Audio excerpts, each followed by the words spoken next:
E existem por exemplo, privação de sono é algo que altera essa relação entre essas áreas aí? Muito, cara. Você desliga o pré-frontal. Privação de sono é a pior coisa que você pode fazer para a tua saúde mental. Aliás, a primeira coisa que você faz com o paciente é ajudar ele a regular o sono.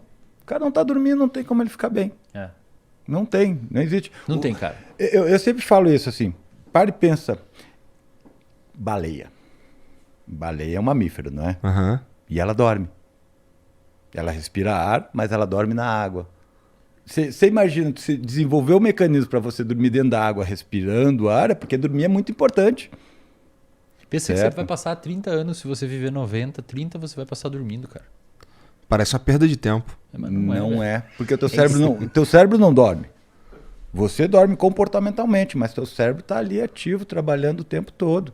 O cérebro está fazendo ajuste metabólico ali dentro, está organizando tuas memórias. Durante o processo de sono, você tem várias fases e vários processos metabólicos ocorrendo ali. Uhum. O sono é importantíssimo. Aquela ideia de sono atrasado é uma ideia que ainda existe? Por exemplo, dormir... essa noite que eu dormi 3 horinhas, vou dormir um montão amanhã. Cara, você consegue, de certa forma... Pensa assim, a falta de sono...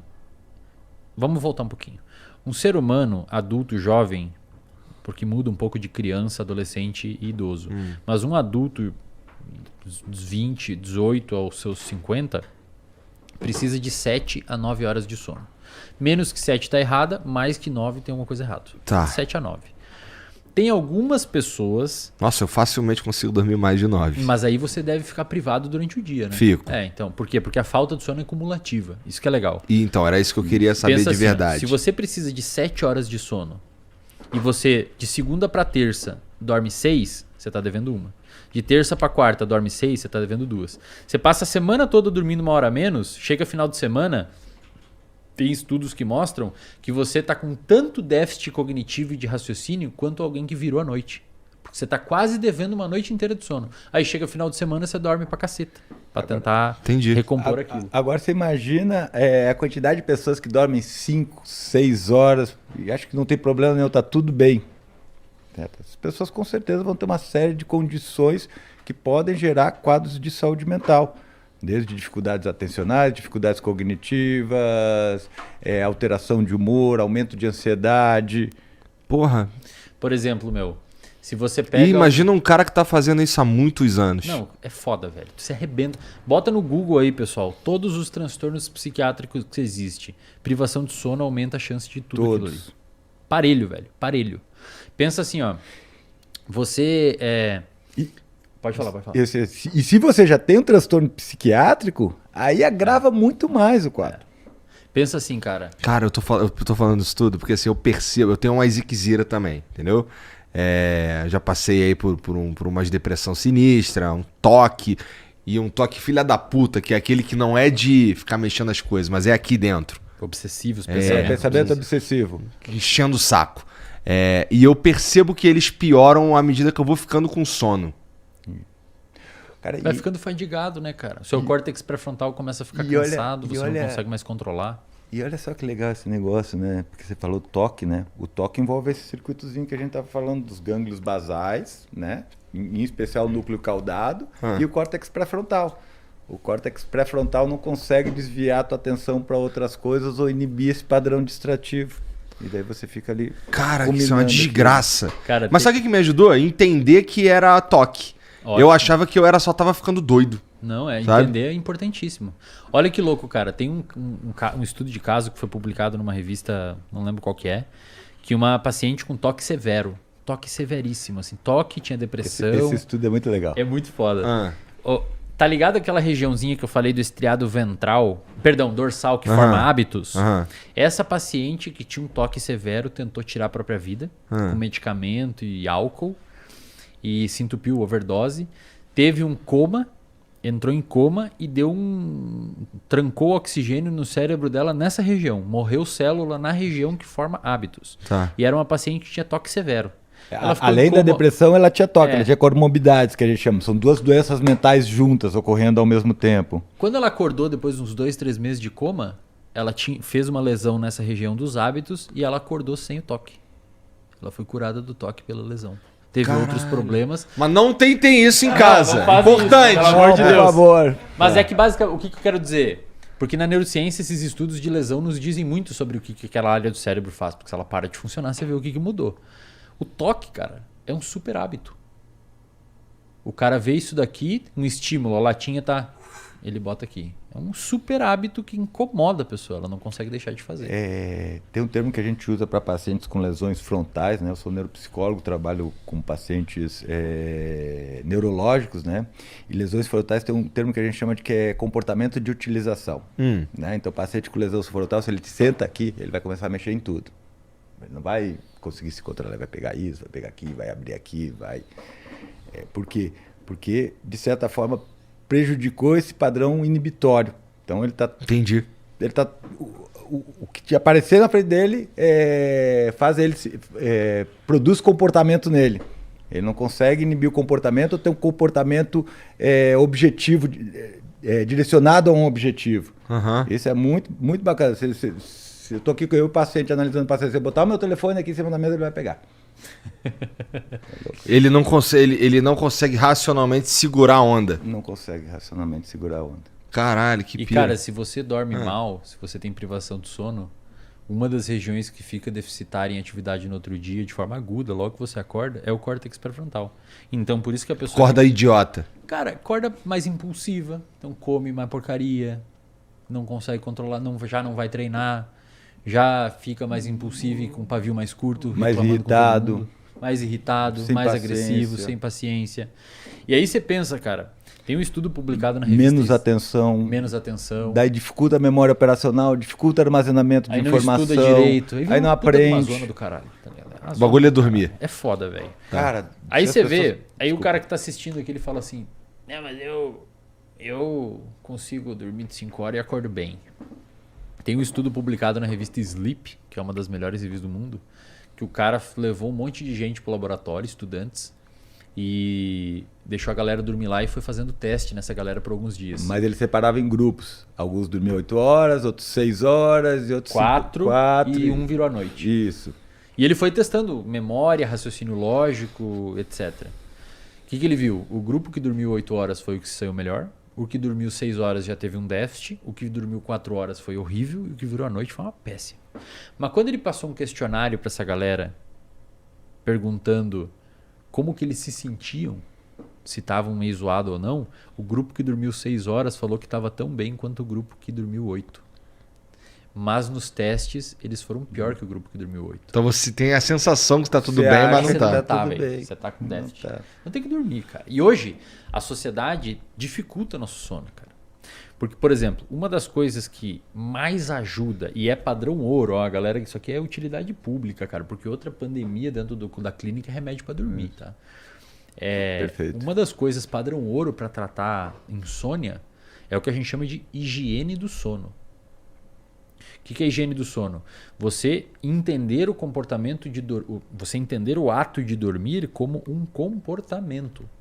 Então, quando você está chegando à noite, que você começa a escurecer, você tem que começar a diminuir as luzes brancas, parar de fazer atividades que te deixam muito elétrico, evitar o uso de psicoestimulante, usar luzes quentes, isto é, luzes mais avermelhadas, mais amareladas, porque lembra o fogo. Por que meia-noite se chama meia-noite, cara? Porque é no meio da noite. E aí a galera normalmente dorme meia-noite, 1h da manhã. Cara, Meio da durante, noite você tinha que estar dormindo já tá no meio da noite. 99,5% da nossa vida no planeta, não existia luz artificial. A gente escurecia, a gente ia para a caverna, fazia um fogo, que é amarelo, contava alguns tipos de história, por isso que história engaja, a gente chama de storytelling, quando você conta história o pessoal presta atenção, porque evolutivamente foi selecionado para ser assim. Isso aqui é um storytelling. E dormia, cara, e você dormia. Aí você acordava de manhã por volta das 5, 6 horas, 7 alguns, ia caçar, depois do almoço, porque o sol estava muito quente, provavelmente você descansava um pouco, que talvez aí venha a função da sonequinha depois do almoço, e depois voltava a caçar de novo. Aí hoje, o Cleitinho, que está nos assistindo aqui, ele vai dormir 4 da manhã, 5 da manhã e acorda meio-dia. Aí não sabe porque está triste. e porque tá meio deprimido. Porque não é natural Ou a gente ansioso. dormir 4 da manhã, cara. Não existe, Igor, presta atenção em mim aqui, cara. Cara, é que eu tô tomando um esporro de tabela aqui. Presta atenção aqui. Agora Não você existe, sabe de onde vem teu cara, toque, tua depressão. Igor, não existe pessoa noturna, cara. Alguém enxerga no escuro? Alguém tem receptor de visão noturna? Coruja, velho, porque é uma espécie noturna. Mas por que pra mim é tão confortável ficar acordado até 4 horas Cara, da manhã? Porque você tá fazendo alguma coisa. Você É. provavelmente está engajado em alguma atividade. E habituou desse jeito. Só que isso é extremamente, velho, prejudicial. Mas muito prejudicial. Pode botar na capa aí do corte depois. Ô, Mas Igor assim- toma esporro. Ô, Vai, Igor, fala. imagina o seguinte, o teu olho foi construído para enxergar durante o dia. Os nossos receptores estão modelados para responder para uma faixa de frequência do espectro magnético. Esses receptores vão produzir a tua imagem visual. Eles vão lá para o córtex e vão produzir para o córtex sulco-calcarino e vão produzir a imagem visual. Atrás desses receptores a gente tem umas células que a gente chama de células ganglionares. Nessas células a gente tem outros receptores específicos que são parecidos com esses receptores visuais, mas eles não mandam informação para o córtex visual. Eles vão mandar a informação para o núcleo que a gente chama de núcleo supraquiasmático, perto do hipotálamo, certo? Na parte anterior do hipotálamo. E essa região vai ajudar a regular o sono, modelando a atividade do hipotálamo e modelando a liberação de melatonina também numa outra glândula. E cortisol. Certo? E de cortisol, via hipotálamo, certo? Então, de certa maneira, ficar acordado de noite é antinatural. Você está indo contra todo um sistema que foi selecionado durante milhões de anos. Tá. A gente chama isso de incompatibilidade evolutiva. Mas, assim, e se eu não tiver muita escolha, eu ainda assim vou me fuder, porque, ó, pra mim é normal, na verdade, que as coisas terminem por aqui quando é meia-noite. Que eu já devia estar dormindo há mó tempão, eu imagino. Tá muito errado, cara. É que eu não tenho escolha, né? Eu sei. Por que trabalhador noturno ganha muito adicional de insalubridade? Porque é péssimo pra saúde fazer plantão. Cara, eu já atendi muito médico depressivo que eu sugeri tirar o plantão, o cara melhorou. Não é normal ficar dormindo tarde, cara. Pensa assim, ó, a gente chama isso de O Jean incompatibilidade. deu ruim aí no... Não, presta atenção aqui, isso aqui é importantíssimo, cara. Incompatibilidade evolutiva. O nosso sistema morfológico e fisiológico foi selecionado pela evolução em um ambiente. Um ambiente, olha que interessante, cara. Agora tu vai começar a entender o porquê que existem tantas doenças atualmente. Por que nossa clínica tá cheia. Um ambiente lá atrás, que os nossos ancestrais foram selecionados, a espécie humana há pelo menos 200 mil anos. Cara, 200 mil anos. A gente nem consegue imaginar o que é 200 mil anos. A gente vive 80. É muito tempo.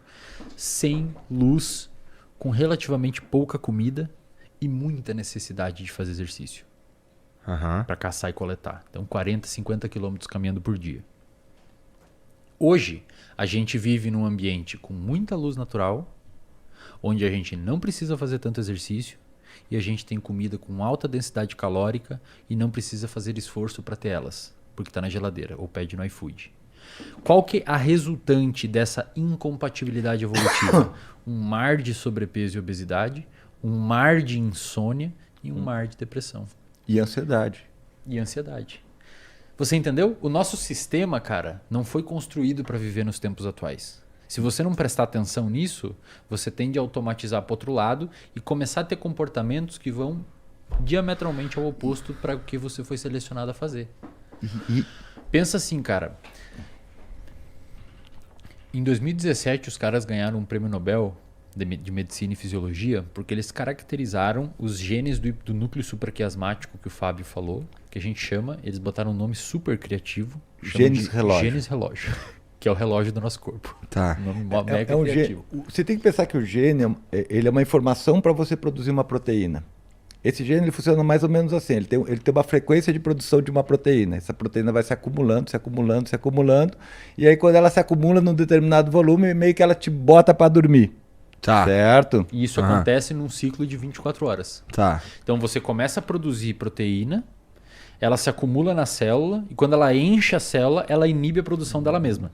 E isso acontece em 24 horas. Por isso a gente tem o chamado ciclo circadiano. Ciclo circa de ciclo de ano, de um dia. Ciclo circadiano. Sabe o que começa a dar o start na produção dessa proteína? Luz natural. Isso. Sol, luz natural. Aqueles receptores que eu te falei. Do olho. Do olho. Então, se você acorda... Eu sei que é muita informação, cara, mas é importante. Não, eu tô curtindo. Vai lá, porra. Se você acorda 8 da manhã e você deixa o seu quarto tudo fechado, sem entrar luz natural, e você só abre a cortina 11, meio-dia, pro seu cérebro você acordou 11, meio-dia. Porque não entrou luz para ativar aquela maquinaria. Então, quem quer resolver problema de insônia ou tem problema de dormir, na hora que acordar, abre toda a casa, cara. Deixa entrar o máximo de luz possível. Caralho, eu tô luz todo natural fudido, pra caralho, cara. Porque velho. assim, eu gosto de ambiente escuro, pô. Não, puta que pariu, velho. Abre a casa, velho. Porra, Se Igor. explica aí teus episódios de depressão, toque, ansiedade. Você pode botar na Luz conta natural, disso. cara. É mesmo. Cara, tem estudos mostrando, velho, que se você bota a sua mesa na frente da janela, o seu humor começa a melhorar durante o tempo, porque você tá pegando mais luz. A gente não foi feito pra ficar numa caverna o dia inteiro, cara. Por isso que esses programadores são tudo fodidos da cabeça. Tá ligado? Vira à noite, no escuro. Por isso que o cara que trabalha com internet também é tudo fudido da cabeça, Cara, será? você tem que ter pelo menos uma luz natural entrando de manhã. Toma café na varanda, passeia de manhã. Você tem que pegar luz nos seus receptores do olho, porque eles vão até o seu núcleo supraquiasmático e vão começar a rodar a maquinaria. E de noite você vai sentir sono cedo. Agora, se você acorda 9 horas e se expõe à luz só às 2, quando você vai no mercadinho comprar o almoço, cara, pro seu cérebro você acordou às 2. Aí de noite você vai estar cansado e sem sono. Isso é comum pra mim, inclusive. Sim. E você resolve abrindo a janela, velho. Agora- Eu sei que é estranho, mas é exatamente isso. E são coisas simples, né? São coisas relativamente simples. E daí você pensa numa coisa, né, Igor? Porque ele falou assim, dessa incompatibilidade evolutiva, né, cara? E daí, por exemplo, você pensa a epidemia de ansiedade que a gente tem agora, né? Essa epidemia de ansiedade, maior parte dela é por causa dessas questões de hábitos, certo? Ou seja, você acaba aumentando a atividade das áreas relacionadas à ansiedade, porque teu córtex pré-frontal não está funcionando direito, e aí você acaba interpretando as situações do dia a dia de uma forma mais catastrófica do que elas são. E aí você não consegue baixar esse nível de ansiedade porque você não tem atividade física. Porque você... E pensa no seguinte, o medo foi feito para você lutar ou fugir, certo? Então o que acontece? Você está com medo de um bicho, você sai correndo, foge dele, quando você se livra dele, você tem, depois de fazer atividade física, você tem aquele, volta para o teu nível basal, certo? Você tem aquele alívio que o pessoal fala, certo? No nosso caso, você fica produzindo ansiedade o dia inteiro, só que você não faz atividade física. Você não descarrega. Daí você não volta para o nível basal. Você está sempre ansioso, sempre ansioso, sempre ansioso. Daí você não dorme direito, está sempre ansioso. Aí às vezes você tem comportamentos compensatórios com substâncias ou vícios comportamentais. Joguinho. Joguinho. Cara, e sabe o que é o pior de tudo, velho? Nessa parada? O nosso cérebro, ele é plástico. Ele fica melhor com o tempo naquilo que você está fazendo. E isso serve para os dois lados.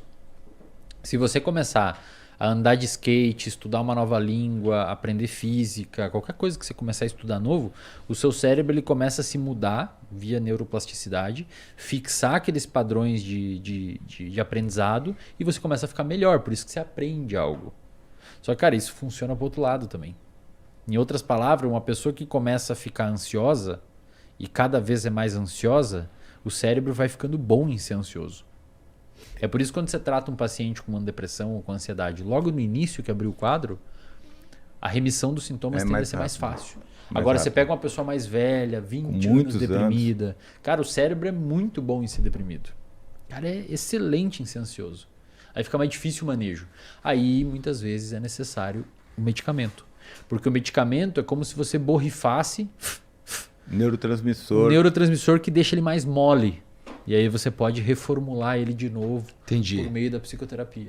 Caralho, entendi. É da hora pra caralho, velho. Nossa, é muito louco. Lembra, isso daí. lembra aqueles neurônios que internalizaram os receptores? Aham. Né? Então o que você faz? Ele internalizar o receptor, chega um nível biológico que você não produz mais neurotransmissor. Então o que você faz? Você bota artificialmente o neurotransmissor para estimular aquela região. Entendi.